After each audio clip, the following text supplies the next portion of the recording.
you like to come on up? Come on up. Thank you, Brent. Good afternoon, everyone, fellow Rotarians and guests. Well, guests, I think I brought them all with me. I don't think we're outside of that, but hi, guys. Hi. You're not familiar with me, I'm sure you are. Kaleb Smith. I'm a member of this Edwardsville Rotary Club, but I also have the honor this year of serving as a president of our local Toastmasters Club. And today, to share a little bit about that, I've got my friends, Dr. Mumba, Monica Boyd, our VP. Can't hear me? I need to get closer to the mic. Thank you so much. Is that much better? Oh, there we go. It's a good thing I'm not giving a presentation on public speaking or anything like that. That'd be kind of embarrassing. All right. So today I have with me Dr. Mumba from our club, our ex-president. We have Monica Boyd, our VP of Public Relations. And then we also have a member of the Collinsville Toastmasters Club to share about her experience. Valerie Rasche here to talk about her experience within the Toastmasters Society. And again, we're here to talk about Toastmasters, but we're also here to talk about, we can move, there we go, public speaking. Now to summarize that, if you can't read it, pretty much a lot of people when given a eulogy would rather be in the casket than actually giving the eulogy themselves. As Jerry Seinfeld shared with us, the number one fear is public speaking. Number two is death, which seems a bit odd, trimmed around there. But maybe you're not like that. Maybe you're like me where I'm okay in a structured speech where I know what I'm going to say. I can go up and present. I've been a classroom teacher. I can do that. Or if you're called on suddenly to speak and you just can't quite get your thoughts out there the way you want to, or you're in a meeting and you want to speak up, you got a great idea, but then you lose confidence halfway through and afterwards you're like, oh my gosh, why did I do that? Why did I say anything? Wherever you are on the public speaking spectrum, we feel the information today is going to be valuable to you. What we're going to cover, why is public speaking important? Why is that communication a tool you need in your tool chest? What does that look like to be an engaging speaker? And then where does Toastmasters come in? What is it exactly? And how is that going to help you? And what does it actually look like to be a member of Toastmasters? What do we do as a club, as an organization? But first, let's talk about what is important.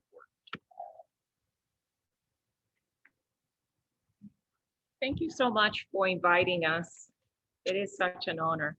Before I get started to talk about why public speaking is important, I just wanted to gauge and get a sense of how many of you right now in your workplaces are practicing a lot of public speaking. By a show of hands, please. All right, so about 2/3 of you. So a really good sizable number. How many of you want to push yourselves and foresee yourselves actually making presentations to different groups aside from the ones that you're actually presenting to at work? By a show of hands. Okay, that is pretty telling. But anyway, so we just wanted to get started by pointing out that Toastmasters is really a valuable organization, and I'm a member. I've been a member for 5 years. It's a valuable organization. It's an international speaking and leadership organization. And before I actually talk about why it is important, I just wanted to point out that, you know, I'm a professor in a college, and I realized I had some limitations in the ways in which I presented myself to my own students as well as to my colleagues. And I found a lot of value in belonging to Toastmasters. So why is public speaking important, especially some of you that might be a little bit hesitant to push yourselves to speak to diverse audiences? The first one is that we can actually maximize our potential. Imagine if we can add public speaking to the toolkit in addition to everything else that you do so well. We can expand our opportunities. This is actually my first time to speak, besides conferences, to a local organization outside my workplace. And imagine some of you might be invited to a wedding. Maybe it's your daughter's wedding, and they say, you know, you have to give a toast. Or it could be, maybe you're invited to go and give a eulogy to a dear friend who was passed on. So there are opportunities that are created by becoming effective communicators. The second point I wanted to point out is that you can enjoy unlimited growth with, you know, effective communication. The first point that I wanted to point out related to this point is that there are people who want to speak in churches, but if you don't practice, because Toastmasters really believes in practice. And if you don't practice at different audiences, you can't really challenge yourself. So Toastmasters gives us that opportunity to start stretching ourselves a little bit beyond the things that we already know. And by practicing and getting feedback, we get better. The third point is that we gain competitive advantage. So at least from what I've observed in my short time of working is that people that are effective communicators, they also tend to rise really high in most workplaces. Obviously, there are other things that are considered. In Toastmasters, from observation, as being a member, I have found people who've actually joined Toastmasters because they're about to go on promotion. And they realize, wow, they need to refine their communication skills. There are members who start coaching businesses, but they decide they have to join Toastmasters so that they can find clients or do that craft of selling their business much more, all right? And then lastly, building confidence. And unfortunately, I wish I could say that there's a magic wand with building confidence, but building self-confidence comes through practice. I think if we are ourselves, we bring ourselves when we're vulnerable and we own that vulnerability and we get comfortable with the audience. For instance, right now, when I look at you, I'm just thinking, this is a friendly crowd. I really enjoyed the programming that is here. I don't see you as judging me. I see you as friends. Having that mindset right there makes me very comfortable speaking to you. So in terms of building that confidence, I wish there was a fast way of doing this, but you have to keep practicing and speaking to different audiences and just being yourself, and the confidence comes with time. All right. Thank you, Mumba. Well, what actually makes a good speaker, someone engaged? We're going to talk about Toastmasters, how that works exactly, but what are you going to focus on? What are things that you yourself need to focus on as a speaker? Here are some key elements that we feel are really important to really engage in your audience. First one, vocal clarity. Are you down by the mic? Are you far? Can people understand what you're saying? Can they hear you? Are you close enough to the microphone? Vocal variety. Are you the one tone? You're giving the information, they can understand you, but they don't want to be in there because you're boring them to death. You have some enriching some of the words that you have, they're trying to capture them and actually make the audience want to be there. Eye contact. You can overdo it, but eye contact is important to actually make people feel like you are speaking to them when you're doing your presentation. And using your hand gestures, so you're not like you're trying to promote a car dealership, and you don't want to look like you're clung to the podium as much as you can be. Try and make yourself look as conversational as possible. So feel like the audience is in a conversation with you and you're giving the information they want to hear. Your audience awareness, knowing who you're speaking to. Obviously in a Rotary Club, we're going to talk right about banking and insurance, right? Those are the greatest professions ever. We have to know who you're talking to and what you're talking about. But then also, what's going to be of interest to them? You know, it's great, Mumba, asking, what are you doing right now? How many of you are public speaking, doing things beyond that, knowing what your audience is and trying to speak to that, and knowing where they're on their interest level, trying to feel them out. And it's great to practice public speaking, so you have more tools in the toolbox. You can see, okay, they're checking their phones, look at their watch. I need to change things up so I can engage them a lot better. And then finally, just your comfort level. Do you look like you want to be up there? And if you don't look like you don't want to be up there, are people going to listen to you and talk and hear what you're trying to say? All of these elements all play into one another. Hopefully, if you have the top three, you've got that fourth one. But it's so important to practice that and have our opportunity to really fine-tune that skill set. And that is where Toastmasters comes into play, where it's an opportunity, a safe space where you can practice those skills.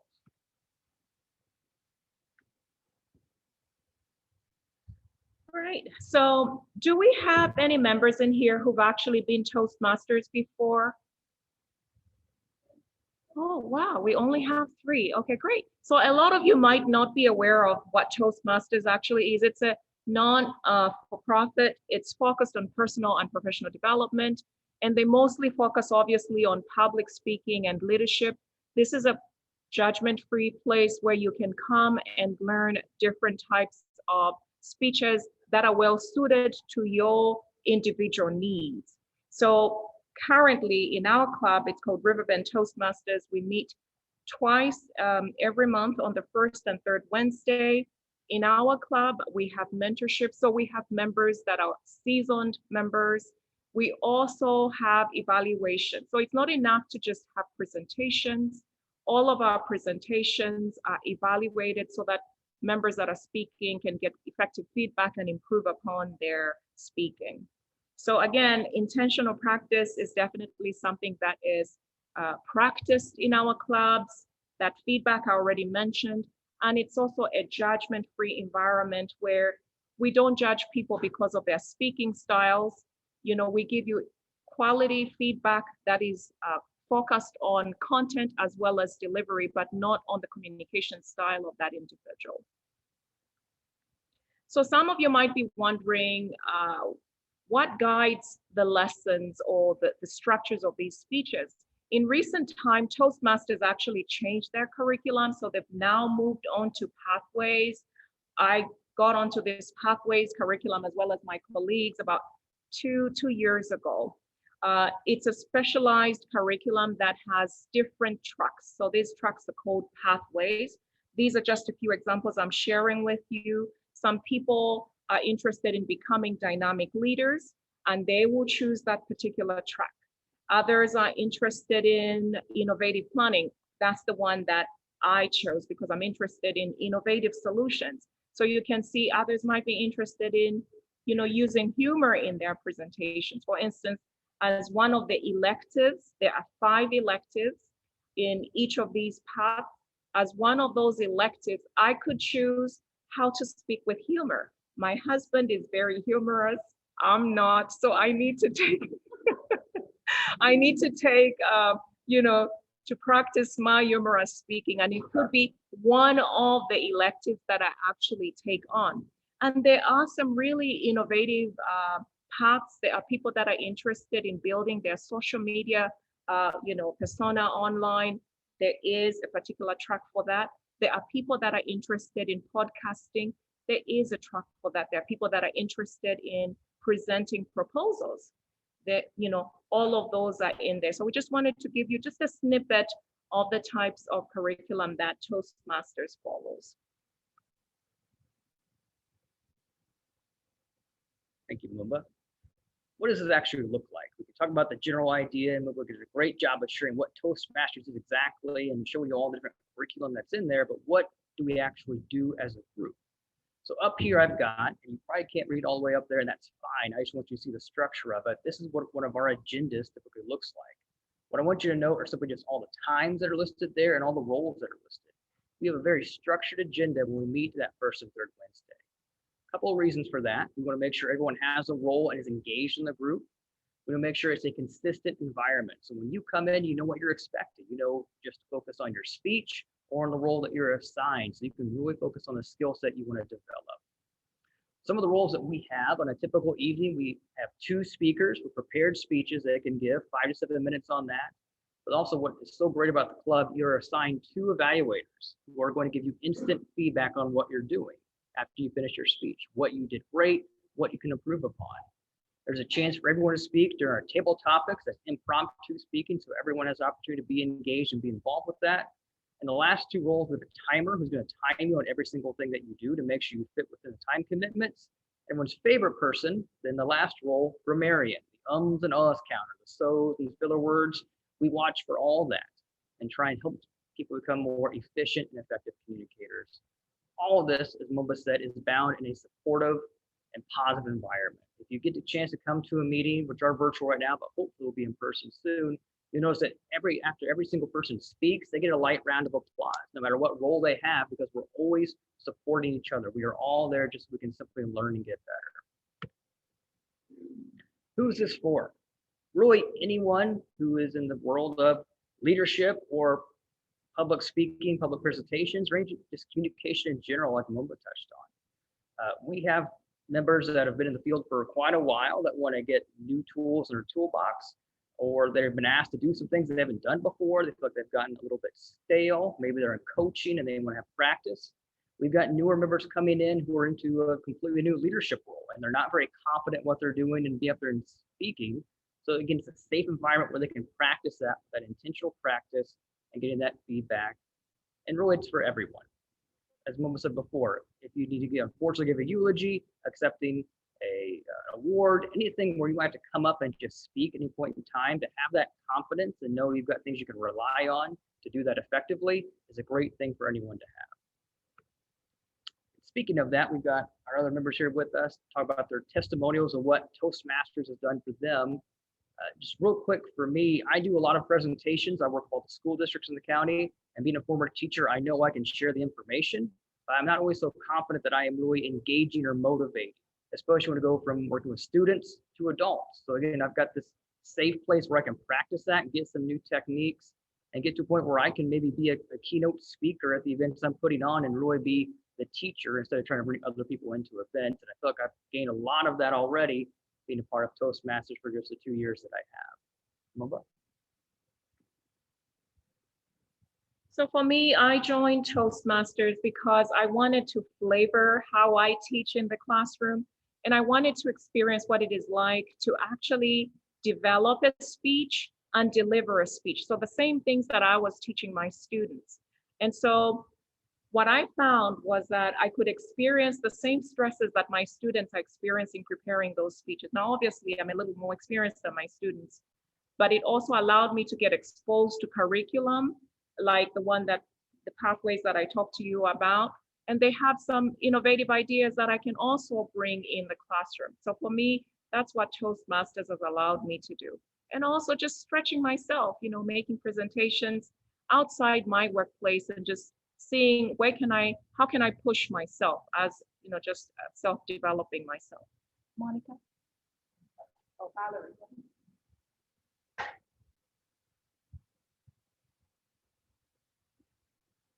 Good afternoon. I am part of the Toastmasters club that's in Collinsville, and I've been a member there for over 10 years now. The fact that I'm up here speaking without a script and without notes is thanks to Toastmasters. That was one of my goals. I felt really confident and comfortable speaking from a script, but impromptu speaking was not something I felt comfortable with at all. That was my goal coming into Toastmasters, to be able to work on that. And the club worked with me and supported me in giving me opportunities to do that, even to the point of I would walk into a meeting and have just an outline of what I wanted to talk about. And the person introducing me would ask people in the audience to come up with 3 different objects or 3 of their favorite quotes. And to work on my impromptu speaking, I would on the fly figure out how to include those into the outline that I had. That was a way that I kept pushing myself to work on this skill. The other thing that I found truly remarkable, though, is we have people that come into the club, and in this last decade, I've seen so many blossom in unbelievable ways, including one woman that came in 8 months pregnant and was a graphic artist, but had to interface with clients and was terrified. And she would rather be underneath the counter than actually communicating with the customer when they came in. In the last 5 years, she's gone from that to being very comfortable in front of her customers, but she's taken on leadership roles, even president of our club, and even pushed herself to compete, winning 3rd place in one of the competitions. So having that kind of supportive environment can truly help you take whatever your skill set is and whatever your goals are and help you to elevate that to the next level. And to wrap things up today, I'll hand it off to Monica.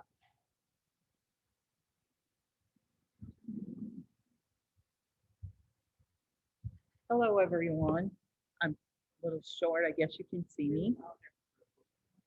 It said I'm a little short, so I guess you can see me and hopefully hear me. My story with Toastmasters is a little different from most. I had a very solid 36-year career, more than 36 years, at a local brokerage firm in the operations division, so I was in the back office. I had a plan for retirement, but it didn't work out the way I planned it. You guys are all familiar, either yourself or somebody you know was let go because of some restructuring. That was what happened to me. So the plan that I had to be reworked because I had to accommodate for what I didn't see it coming, bottom line.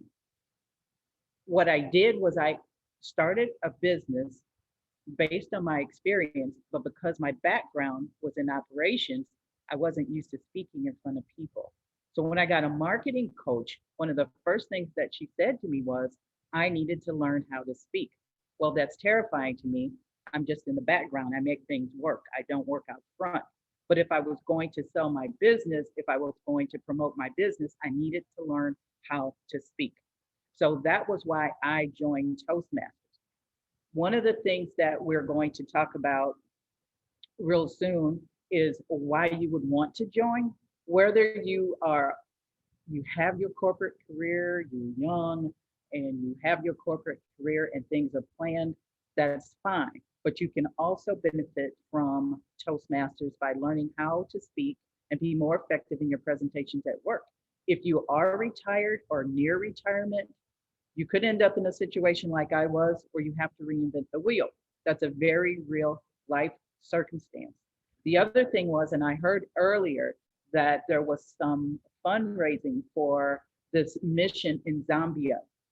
That person will have to promote their cause or their passion.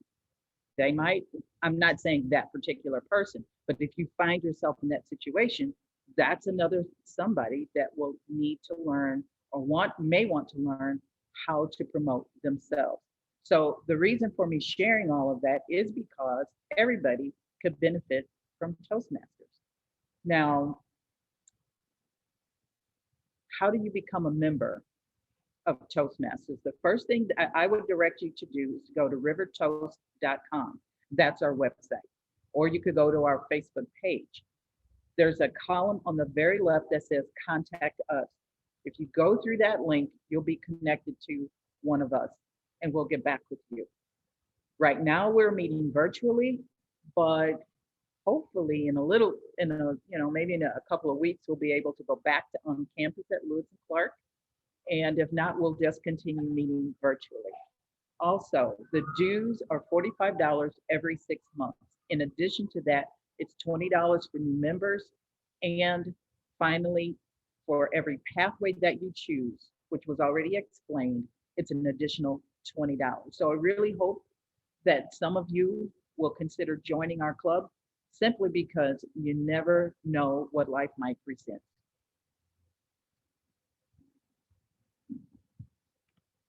Thank you so much, Monica. I think we've done our share of public speaking. Now, any public listening we can do will be great. So any questions you might have for us or thoughts you'd like to share? Yes, sir. The Edwardsville, it's Riverbend. It's kind of the Alton area. How old are we? 6 years. Yeah, we were spawned. Yeah, we're kind of spawned off from the Collinsville club there. All right. Contact us anytime. Oh, I'm sorry, I missed that. There you go. Good to see you.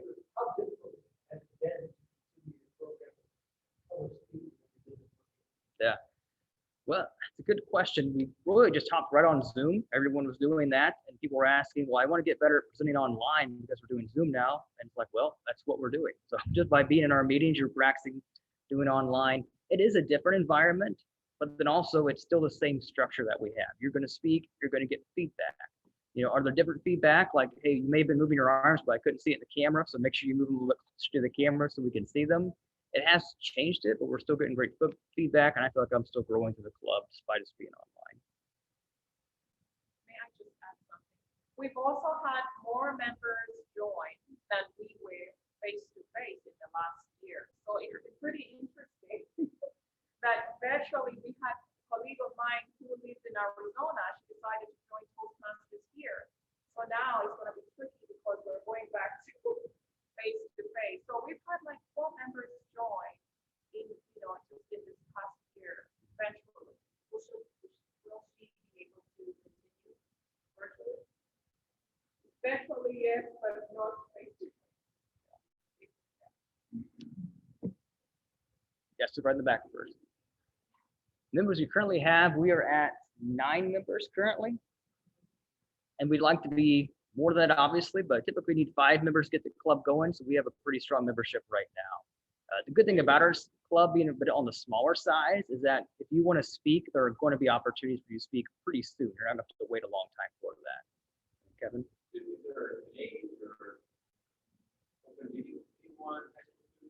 Pretty much open to anyone. We've talked about including high school students, go out and speaking to them, but no matter where you're at, if you want to come in and join and be a member and practice, it's open to everyone.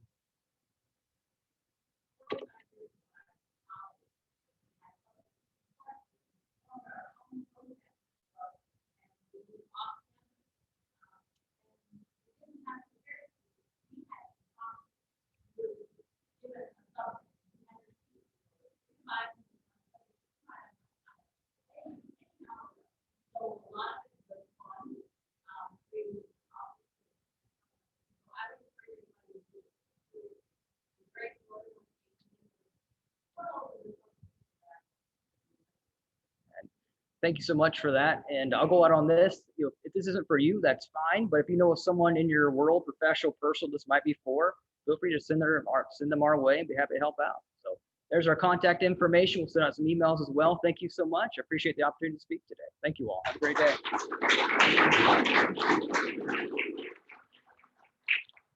Thank you, Caleb. Thank you, ladies, for the presentation. Greatly appreciated. On behalf of Home Nursery and the Sasasi family, I'd like to present you with the centerpiece. Nate Tingley has the 50-50 while we're doing